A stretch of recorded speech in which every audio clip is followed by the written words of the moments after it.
Saya akan ngaji tentang betapa mudahnya berbuat baik dan betapa mudahnya bersosialisasi yang jadi kebutuhan sosial masyarakat.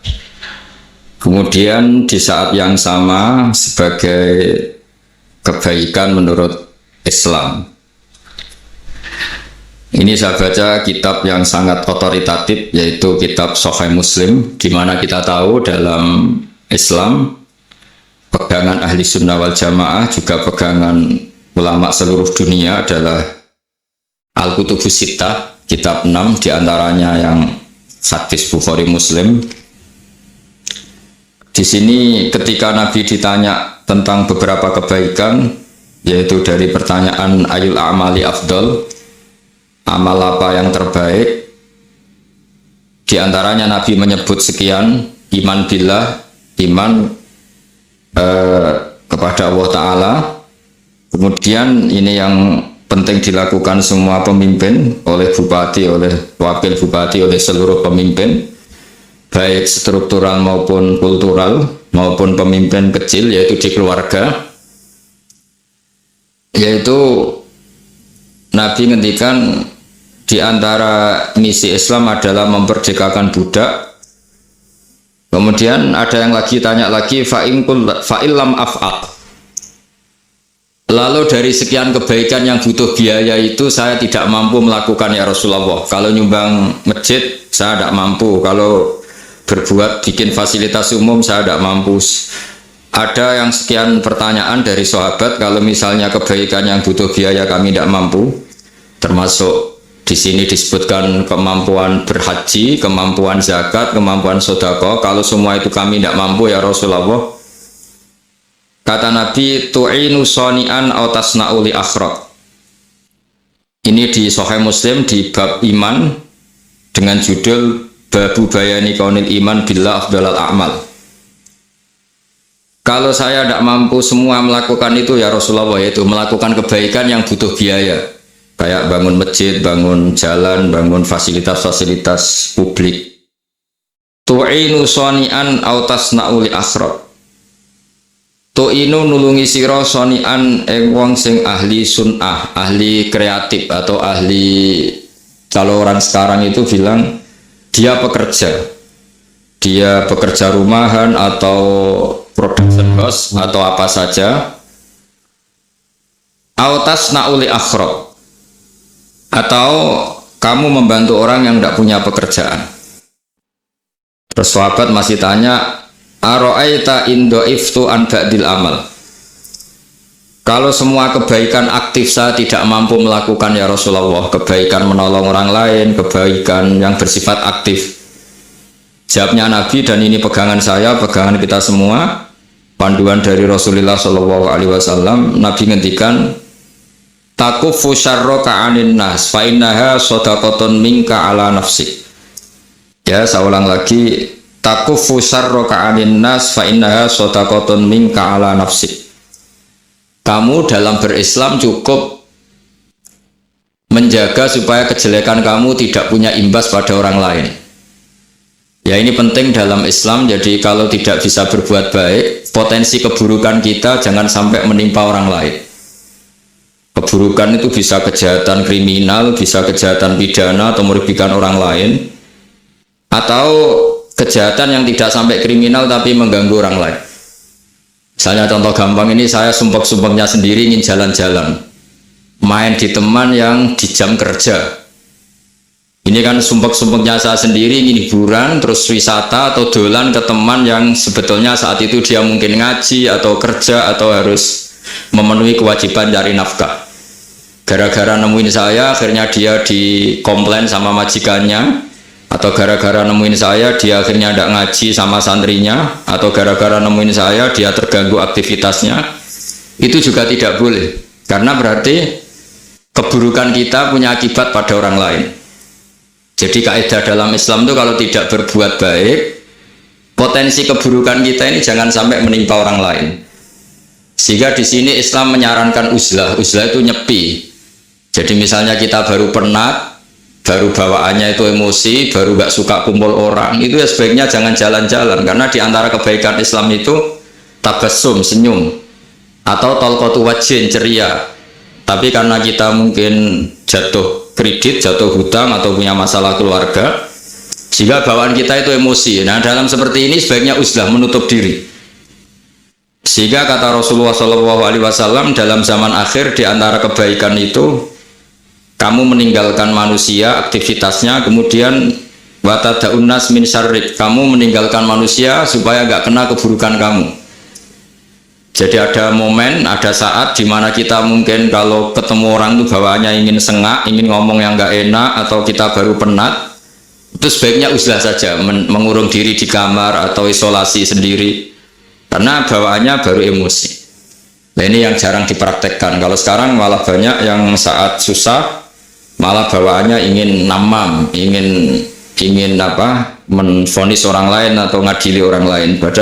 Padahal pesannya Nabi, kalau semua kebaikan aktif tidak bisa kamu lakukan itu, takuffu syarraka 'anin nas fa innaha shadaqatun minka 'ala nafsik.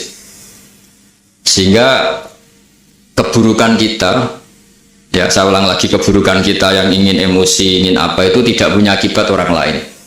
Di sini kearifannya Rasulullah SAW, beliau masyhur ngendikan, layak dilqodi wa ghudban. Jangan sampai seorang hakim bikin keputusan ketika emosi, karena bawaannya orang emosi itu pasti nggak terkontrol intelektualnya, nggak terkontrol nuraninya, nggak terkontrol semua sifat baiknya. Itu kalau punya keputusan bahaya sekali. Sehingga Nabi dari awal ngendikan layak dilqodi wa ghudban, orang yang sedang emosi tinggi jangan bikin keputusan penting. Kemudian oleh ulama diteruskan juga jangan bikin keputusan penting orang yang sangat lapar, atau yang sangat kenyang, atau yang sangat ngantuk, atau yang super sibuk. Jadi hal-hal yang potensi buruk dalam mengambil keputusan itu harus ditinggalkan. Sehingga misalnya bupati atau wakil bupati kalau sedang tidak nyaman dengan suasana apa, nggak boleh rapat kemudian memutuskan keputusan penting. Begitu juga kiai dan semuanya. Nah, ini yang supaya otoritatif. Kenapa saya bawa kitab itu logikanya jelas ya. Kita sebagai dai, sebagai ustadz, atau sebagai mubalek, atau sebagai siapa saja, yang ingin kita wariskan ke umat Rasulullah adalah dawuh-dawuhnya Nabi. Dan kalau kita ngaji tidak pakai kitab, itu sebenarnya umat kita jejali dengan pikiran kita, dengan ide kita. Jangan-jangan ide kita, pikiran kita ini tidak mewarisi pikiran Islam, tapi pikiran kita atau emosi kita. Tapi kalau kita baca kitab, artinya umat ini berhak mendapat apa yang diteladankan dan disabdakan oleh Rasulullah SAW. Tapi kalau kita, itu pasti inginnya itu kita. Misalnya kita Bupati Banyuwangi, mungkin kita akan cerita Banyuwangi dengan asik, tapi bagi daerah lain, apa urgensinya bagi saya? Begitu juga kalau kita kiai, mungkin kita akan cerita fadilnya kiai. Tapi bagi orang lain yang keutamaannya jadi pekerja, jadi satpam, jadi guru, jadi pegawai negeri yang adil, sehingga subjektivitas kita ini akan tinggi. Tapi kalau kita sebagai kiai baca hadis, maka umat ini mendapatkan panduan dari Rasulullah SAW. Nah, dari sekian panduan itu kata Nabi, jika Anda tidak bisa berbuat kebaikan aktif, maka kebaikan yang harus Anda lakukan adalah potensi kejelekan kamu jangan menimpa orang lain. Makanya saya berkali-kali bilang, saya ini termasuk kiai yang jarang main ke alumni. Karena tadi kadang-kadang alumni itu sudah mau kerja di tempat kerjanya atau mau janjian nganter anaknya sekolah, gara-gara ada saya mungkin semua itu dibatalkan. Sehingga silaturahim itu juga harus dimanage supaya tidak mengganggu haknya orang yang kita silaturahimi. Jangan sampai silaturahim jam 9 saatnya orang kerja, kemudian dia dapat peringatan dari pabriknya gara-gara sering didolani kiainya, itu kan jadi ribet. Atau kiai karena sering didolani terus tidak ngaji, menutupi tamu terus, itu kan jadi ribet. Apapun itu, sehingga orang itu harus berpikir perilakunya itu tidak punya akibat la doror wala diror. Jangan mengganggu dirinya, juga jangan mengganggu orang lain. Ini oleh Nabi disebut takuffu syarraka 'anin nas fa innaha shadaqatun minka 'ala nafsik. Sifat buruk kamu itu harus dijaga supaya tidak menimpa orang lain, dan itu berarti menjadi sedekah kamu atau amal kamu pada diri kamu sendiri. Jadi ini penting dimaklumatkan ke semua kita bahwa saat kita tidak bisa berbuat baik aktif, misalnya nggak bisa sodako, nggak bisa menolong orang, setidaknya keburukan kita tidak menimpa orang lain. Nah, termasuk keburukan yang terselubung adalah kita punya pikiran yang menurut kita ini hebat, tapi bagi orang lain mungkin bahaya. Misalnya kita punya pikiran ingin jadi orang kaya raya yang dermawan. Itu artinya kan pikiran baik karena ingin jadi dermawan. Tapi artinya bayangkan orang lain tuh miskin semua butuh derma kamu. Mana mau orang lain kamu bayangkan miskin butuh derma kamu. Orang lain juga bayangkan dirinya kaya gak butuh derma kamu. Itu namanya kebaikan yang subjektif. Kamu ingin jadi kiai yang ngajarin orang banyak, oke, itu baik. Tapi kan berarti kamu bayangkan orang lain gak bisa ngaji, terus kamu saja yang bisa ngaji sehingga kamu yang ngajarin. Ya sudahlah, kebaikan itu udah usah muluk-muluk seperti itu. Jadi apa yang ditakdirkan kita jadi bupati ya jadi yang baik, menolong pekerja-pekerja yang baik. Saya kemarin diceritain banyak oleh Mas Anas aktivitas Pemda Banyuwangi yang menolong banyak orang, juga masyarakat juga saling menolong dan seterusnya dan terusnya. Jadi ini jelas maksud saya supaya bupati dan semuanya pemimpin melakukan kebaikan itu berdasar panduan dari Rasulullah SAW, di mana di antara aturan yang dianjurkan beliau adalah aktivitas kita sebagai manusia adalah tu'inu soni'an au tasna'uli akhraq. Ya, saya ulang lagi, saya ulang teks hadisnya secara lengkap supaya dapat berkahnya Rasulullah SAW. Ada beberapa pertanyaan dari sahabat, ya Rasulullah, jika saya tidak bisa berbuat baik yang berbiaya atau tidak bisa berbuat baik yang aktif, apa yang saya harus lakukan? Nabi ngendikan tu'inu sholi'an aw tasna'uli asra. Kamu membantu orang yang bekerja atau kreatif, orang-orang yang kreatif atau bekerja apa saja kamu bantu, dan bantu orang yang tidak punya pekerjaan. Terus ditanya lagi, qultu ya Rasulullah ara'aita in dha'iftu an ba'dil amal. Bagaimana kalau itu pun saya tidak bisa ya Rasulullah? Terus Nabi ngendikan tafuqifu syarraka 'anil nas fa innaha shadaqatun minka 'ala nafsik. Yang penting keburukan kamu tidak menimpa ke orang lain, dan itu bagian dari sedekah kamu. Nah, perlu saya ingatkan ke semua kita.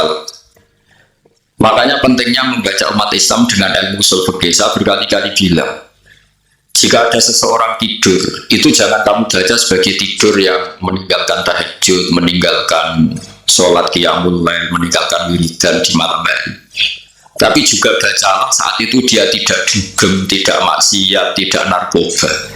Sehingga barokahnya ilmu itu ada respect pada umat Islam yang tidur. Karena tidur itu juga ada fungsi meninggalkan sekian maksiat, sekian kriminalitas. Tapi kalau kita kulino tidak baca dengan ilmu, maka melihat orang tidur itu ya kayak meninggalkan tahajud, meninggalkan wiridan, meninggalkan qiyamul lail, sehingga bawaannya kita ini akan kurang respect. Tapi kalau kita membacanya dengan ilmu, orang yang tidur di malam hari, maksudnya ya sudah sholat isya, itu ada sekian potensi maksiat yang dia tinggalkan. Dia tidak merasani orang, tidak adu-adu orang di medsos, dia tidak dugem, tidak meninggalkan. Pokoknya ada sekian kebaikan dalam saat tidur itu. Ini barokahnya ilmu. Tanpa ilmu kita tidak bisa respect seperti ini, karena bawaannya akan, oh ini malam-malam tidak tahajud, tidak wiridan, tidak apa. Tapi kalau kita dengan ilmu, itu akan membaca dengan tidur, artinya orang tidak maksiat, tidak dugem, tidak ngerasain orang, tidak ngata-ngatain orang.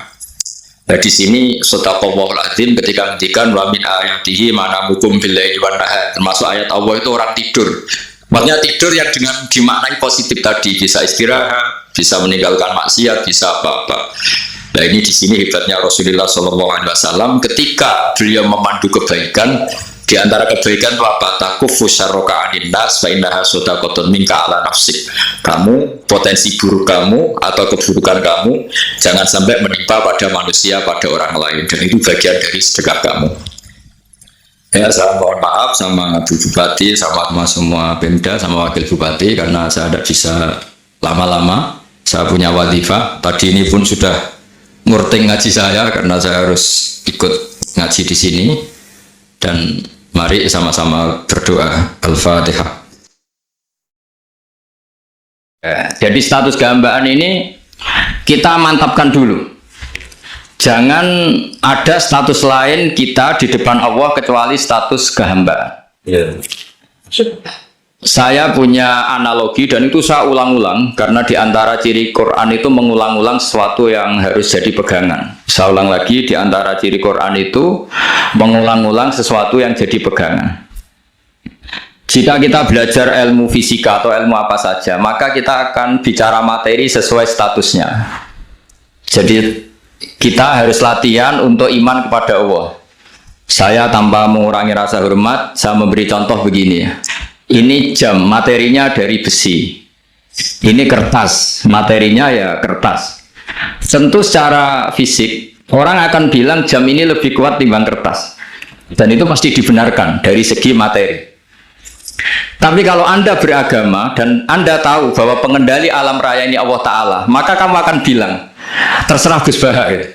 Bisa saja jam ini saya punya niat saya hancurkan, kertas yang lemah ini saya simpan.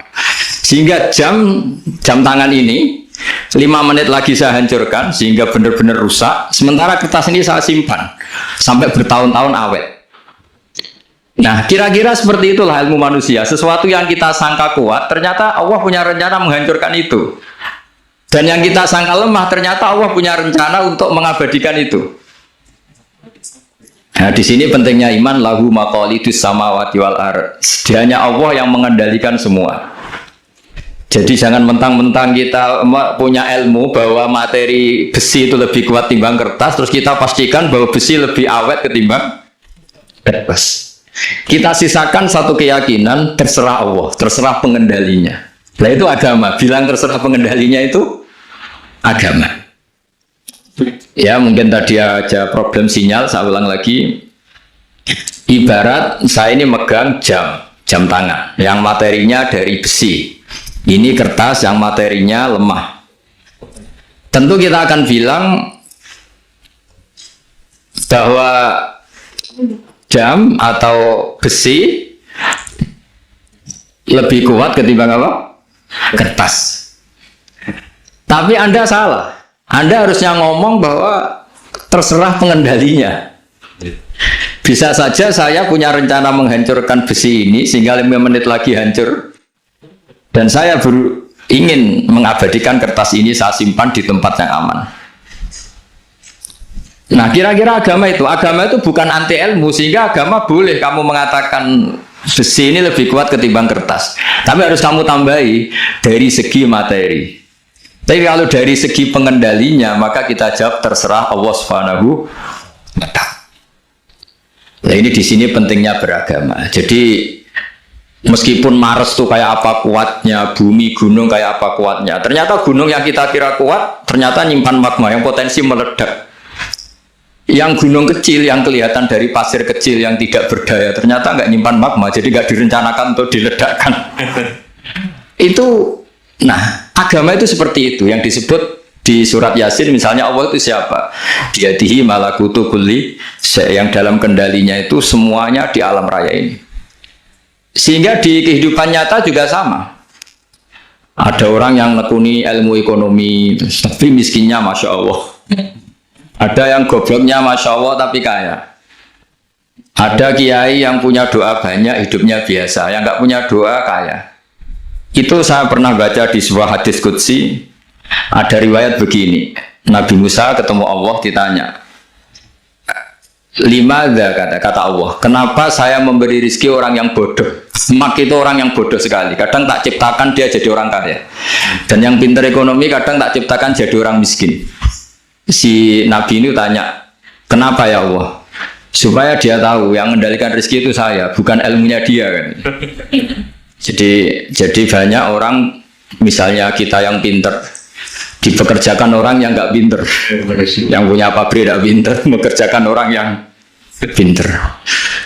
Jadi ya kira-kira agama itu seperti itu. Sehingga dalam kita beragama itu yang paling ditekankan itu tawadhu. Tawadhu itu merasa sopan atau memang sopan betul.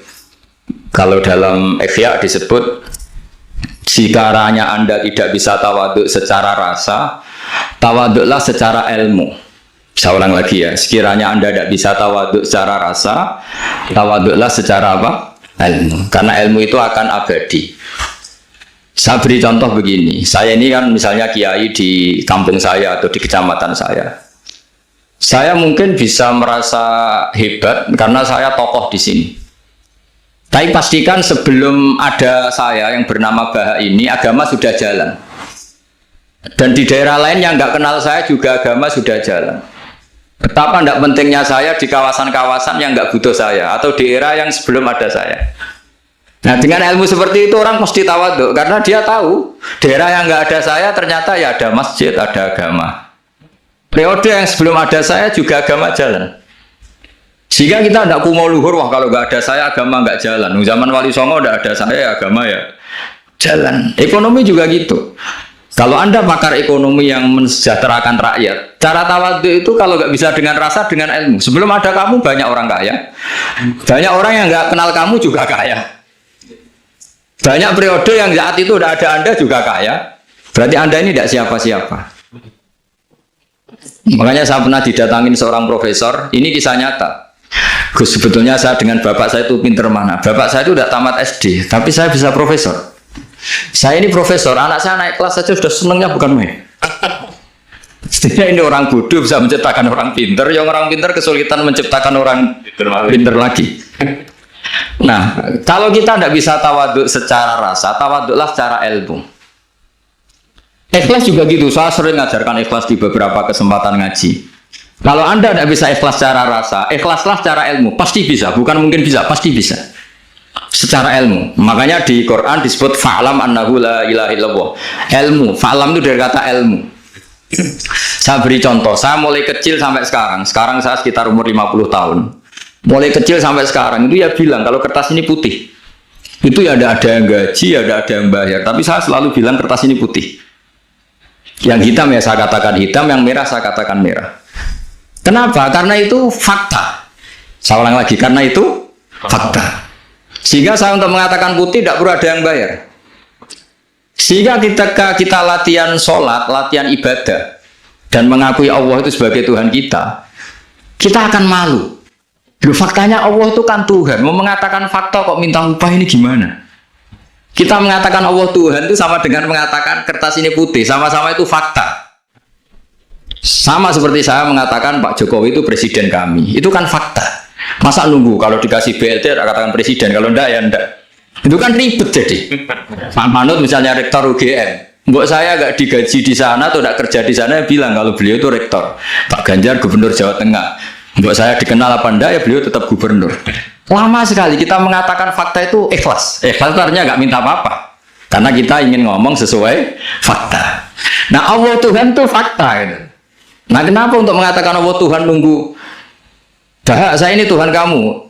Ya nunggu dulu Gusti, kalau engkau masukkan kami ke surga engkau Tuhan, kalau enggak ya enggak jadi. Itu enggak bisa seperti itu. Yang tetap Tuhan. Nah kalau Anda tidak bisa ikhlas secara rasa, ikhlaslah secara ilmu. Ilmu ya tadi kita akan selalu bilang yang putih, putih, yang hitam, hitam. Makanya ini pentingnya ilmu. Tawaduk juga gitu. Kalau Anda ditakdir orang yang GR, yang gede rumongso, ditakdir orang yang kumo luhur, secara rasa bisa dilawan secara ilmu. Ada periode di mana sebelum ada kita yang kaya ya banyak, yang dapat hidayat ya banyak, yang terpelajar ya banyak. Ada daerah yang nggak kenal kita, nyatanya pendidikan di situ jalan, sistem sosial baik. Betapa tidak pentingnya kita.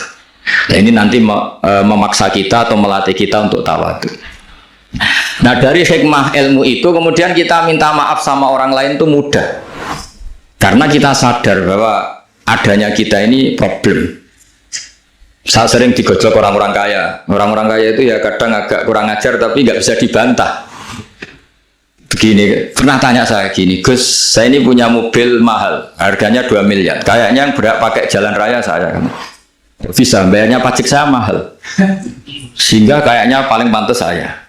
Yang naik ontel itu kan nggak bayar pajak. Harusnya nggak boleh pakai jalan gitu. Terus saya bilang, mbah-mbahnya yang naik ontel itu pejuang, bapak kamu enggak. Kamu nggak warisnya. Artinya ada teori dalam kitab hikam itu kitab tasawuf dalam pesantren. Itu kebaikan saja di soal. Misalnya begini, kita ini bangga sebagai urip yang tertib, hidup yang tertib di kantor, di tempat-tempat pekerjaan. Tapi kalau itu semua terjadi, kalau ada kecelakaan di jalan itu nggak ada yang nolong langsung.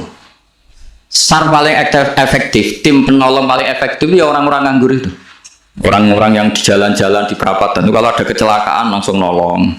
Itu nanti ambulan itu yang kedua, ketiga, yang nolong pertama ya orang-orang yang nganggur-nganggur di jalan itu. Ada orang tersesat nolong.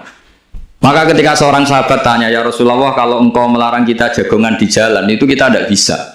Tapi kata Nabi, ya silahkan saja, tapi aduh petorik, kamu di jalan itu datangkan. Apa itu? Ya kamu bisa amar ma'ruf nahi mungkar. Coba kalau di terminal, di tempat publik banyak orang yang soleh, itu nanti copet ya sungkan. Yang mau jambret ya sungkan, karena yang di situ orang-orang soleh. Nanti yang nggak sholat juga sungkan, karena yang di situ banyak yang sholat.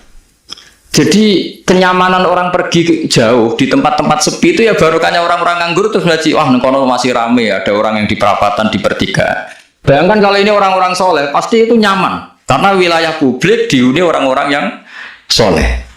Tapi orang pasti bilang itu nggak tertib. Kita inginnya hidup ya tertib di kantor atau yang suka di masjid. Tapi kalau itu terjadi, itu nggak ada tim SAR gratis yang setiap saat kalau ada orang kecelakaan nolong. Makanya dalam makalah hikam itu paling masyhur diantaranya itu manusia itu siapa? Manusia itu mangkanat mahasinuhu masawiyah, fakih falatakun masawihi masawiyah. Manusia itu orang yang saat baik saja ada salahnya, apalagi masalah. Jadi kalau kamu punya toko lagi laris dan saat laris itu Anda ngerumat keluarga Anda melakukan kebaikan pada keluarga Anda, pasti ada toko lain yang termahjubkan, yang tersingkirkan. Makanya saya pernah diskusi sama kiai besar, guyonan sama saya. Kita kalau kiai besar sebaiknya kalau diundang di musala kecil datang apa enggak? Kata kiai yang satu, jangan datang Gus, itu jatahnya kiai kecil. Terus kata yang satu, datang Gus sebagai bukti tawaduk bahwa kita kiai besar pun mau diundang yang kecil. Akhirnya kita ini ya kadang datang kadang enggak, karena kadang kita enggak datang supaya jatah rezeki kiai kecil enggak terambil. Kadang yang mau datang supaya dikira tawaduk. Makanya kalau seorang profesor sering terubah di bawah itu ya kasihan yang S1, SPDI itu kan nanti gak jadi bintang kalau profesornya sering turun. Kalah terus itu. Jadi kadang-kadang itu orang itu harus berpikir secara ilmu, jangan rasa terus. Jadi itu ilmu. Jadi semua yang kebaikan yang kita lakukan itu secara ilmiah bisa diperdebatkan. Ada orang senang ngomong serius supaya bangsa ini maju. Tapi bapak saya itu pesan saya, kamu kalau ngiyai itu jangan sering ngomong serius kan. Masyarakat sudah capek mikir utang, mikir keluarga. Jadi itu sowan kiai tidak ngomong serius lagi, nanti capek. Sehingga kiai dulu itu kalau ketemu orang ya guyon terus. Karena tahu masyarakat sudah capek. Sudah banyak yang takut tanggal kredit gitu. Sudah takut tanggal kredit, takut problem, sowan kiai diancam neraka lagi, itu kan ketakutan berkali-kali. Jadi makanya ini kan kebaikan itu dievaluasi karena kita tidak nabi, tidak wali. Jadi kalau kata hikam itu apa yang Anda kira baik itu ada masalah, apalagi sedang masalah. Saya sering cerita ada orang suami istri harmonis sekali. Itu tanyakan ibunya, pasti mulai gak peduli dengan ibunya karena terlalu harmonis dengan istri. Itu pasti bukan mungkin lagi. Jadi jangan tanya istrinya, tanya ibunya. Oh, jok nikah lupa saya. Ngalor ngidul sama istrinya. Tanyakan temannya. Wah, itu jok nikah lupa temennya. Tapi yang baik sama teman, tanyakan istrinya. Jatah belanja untuk mobil. Begitu terus itu. Jadi siklus sosial itu.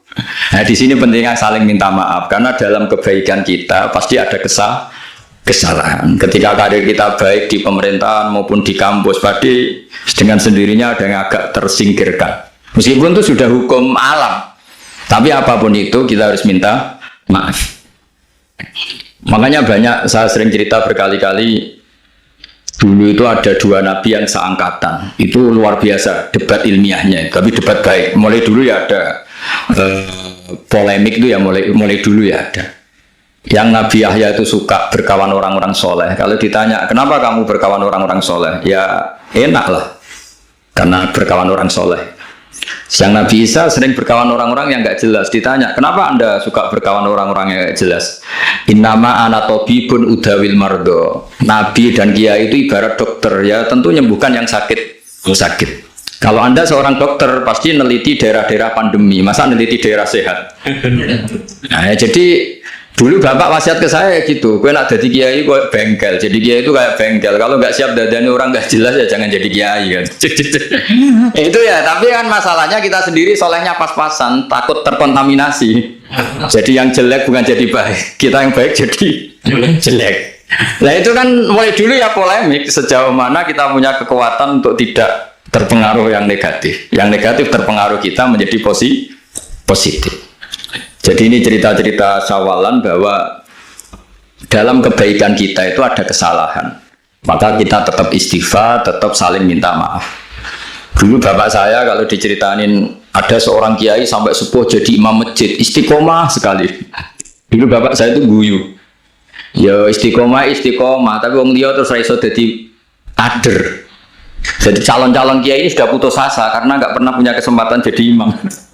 Jadi di balik istiqomah itu ya ada memahjubkan orang lain. Makanya alhamdulillah di Indonesia itu ada pegawai pensiun. Kalau enggak habis itu. Karena yang anyar-anyar itu mesti ini kurang pengalaman, ini kurang senior. Tapi baru kan ada pensiun kan gantian. Tapi masalahnya di dunia kiai itu udah ada pensiun. Tambah sepuh tambah mantap, tambah sepuh tambah mantap. Nah itu sebaiknya ya mulai mundur-mundur sedikit dari imam masjid itu.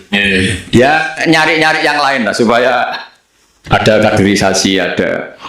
Jadi intinya itu di balik kebaikan yang kita lakukan pun itu ada masalah sehingga kita butuh istighfar.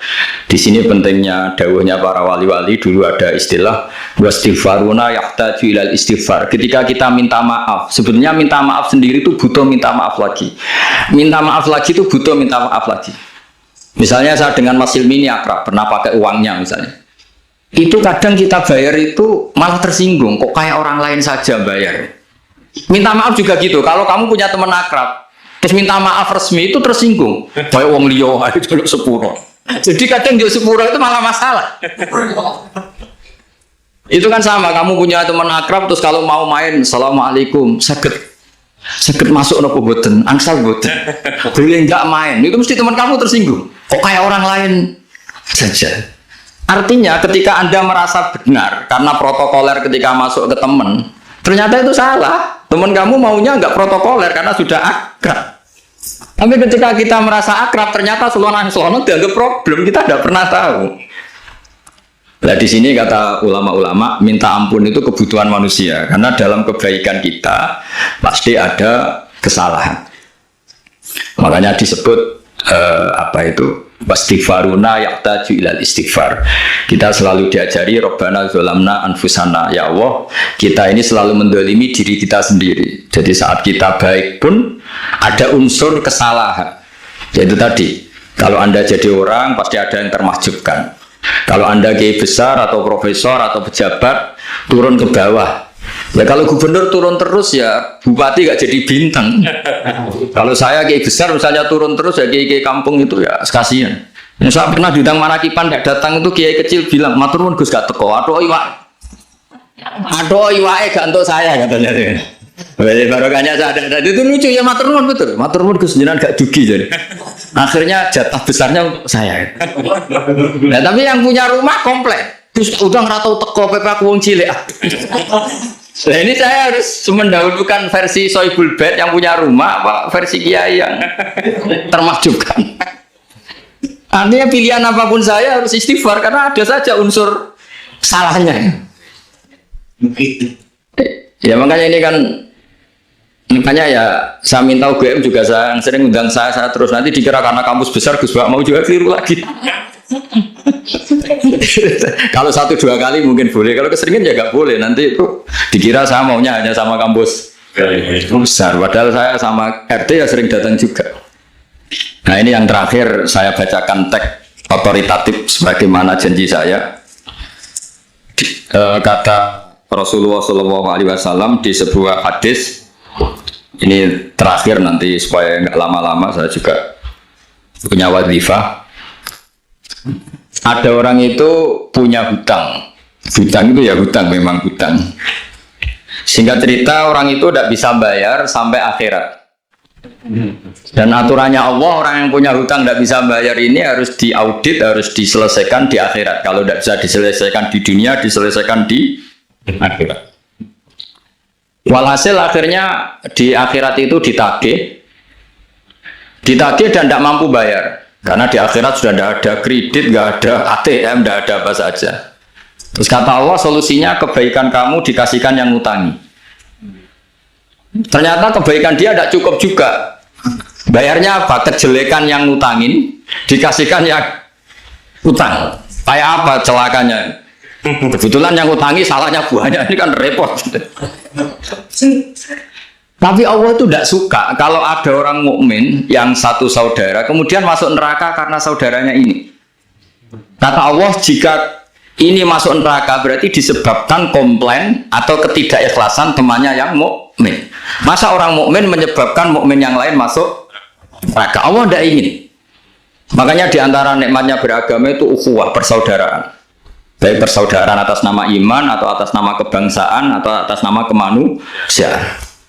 Akhirnya si yang ngutangi ini tadi, jangan dibahasakan kreditur, nanti kita kayak bangunnya yang ngutangin nanti. Ya bahasa gampangnya yang ngutangin, karena tidak semua orang ngutangnya sama bank. Sama Allah ditunjukkan satu surga yang luar biasa. Nanti tak baca teks Arabnya ya, supaya dapat berkahnya bahasa Arab. Terus saking mewahnya surga itu, si yang ngutangin tanya, ya Allah itu untuk nabi siapa? Karena semewah itu pasti untuk kelas nabi. Atau untuk wali siapa? Katanya, terus kata Allah, sabda Allah, untuk siapapun yang mampu membeli. Lalu siapa yang bisa membeli surga semewah itu? Kamu bisa. Terus dengan apa ya Allah? Kamu mengampuni teman kamu itu, kamu bebaskan dari utangnya. Nanti tak kasih surga itu. Terus akhirnya sama Allah, kata orang itu, ya Allah saya bebaskan. Ya sudah, kamu berdua masuk surga. Karena Allah tidak ingin ada kasus aneh. Dua orang mukmin ini kan bersaudara. Masa bersaudara kemudian yang satu menjadi penyebab masuknya neraka karena ini tidak mau memaafkan. Artinya kalau kita sawalan itu harus benar-benar mau memaafkan, karena kalau tidak Anda menjadi penyebab teman kamu masuk neraka. Jadi kita janganlah jadi orang mukmin yang menjadi problem bagi saudara kita. Jadi makanya saya itu berharap ada wali utang saya tidak bisa bayar, karena ini masih dibela-belain Allah ini. Karena Allah nggak ikhlas kalau ada walinya masuk neraka.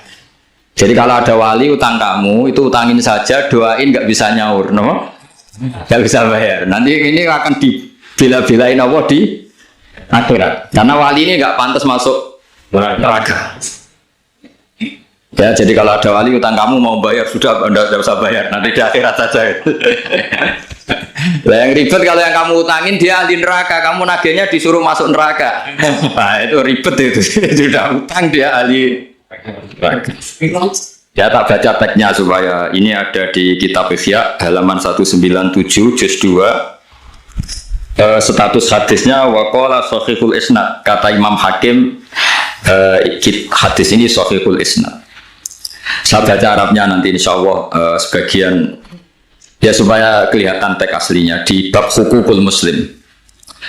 Nama Rasulullah Shallallahu Alaihi Wasallam jalisun ifdohika hatta badat sanaya. Nabi ketika santai-santai duduk tahu-tahu tertawa sampai gigi depannya itu kelihatan. Jadi tertawa sangat sampai gigi depannya kelihatan. Yang notabene beliau sering hanya senyum, kali ini tertawa betul sampai gigi depannya kelihatan. Faqala Umar radhiyallahu anhu ya Rasulullah bi abi anta wa ummi malladhi adhakaka. Apa yang bikin kau sampai tertawa seperti itu? Qala rajulani min ummati jasaya baina yaday rabbil izzah. Dua lelaki dari umatku sama-sama sungkeman nuntut keadilan di depan Allah. Jasaya itu sungkem, duduk bersimpuh itu kalau dalam bahasa Arab itu apa? Namanya jasiyah. Faqala ahaduhuma ya rabbi khudli madlamati min hadza. Faqala wa rudda ala akhika madlamata. Qala ya rabbi lam yaqali min hasanati syai'un. Faqala wa ta'ala li talib kaifa tasna'u bi akhika wa lam yaqalahu min hasanati syai'un. Faqala ya rabbi falyahmil anni min auzari. Kalau kebaikannya dia tidak cukup, ya salah saya supaya dilimpahkan ke dia. Terus summa fadat aina Rasulillah sallallahu alaihi wasallam bil buka. Nabi di tengah-tengah cerita tuh nangis. Senangis-nangisnya karena habis seneng lalu nangis karena ini kan kebaikannya sudah dikasihkan habis nggak cukup. Akhirnya kejelekan yang utangin ini diberikan. Makanya kalau kamu ingin masuk surga, utangi orang-orang soleh sebanyak-banyaknya dan doain nggak bisa apa? Nyaur. Tapi tak jamin orang soleh itu nggak suka utang. Karena hidupnya sederhana ini. Kayaknya saya tidak akan utang Mas Ilmi itu. Karena orang soleh itu hidupnya sederhana, pasti tidak butuh. Kalaupun utang paling ya untuk makan kan gampang nyaurnya apa? Terus kata Rasulullah, faqala inna dzalika la yaumun azimun yauma yahtadun nasu fihi ila yuhmala anhum min auzarihim. Terus fayaqulu Allah ta'ala lil mutadzallim irfa basarak. Coba kamu lihat yang di sana itu ada apa?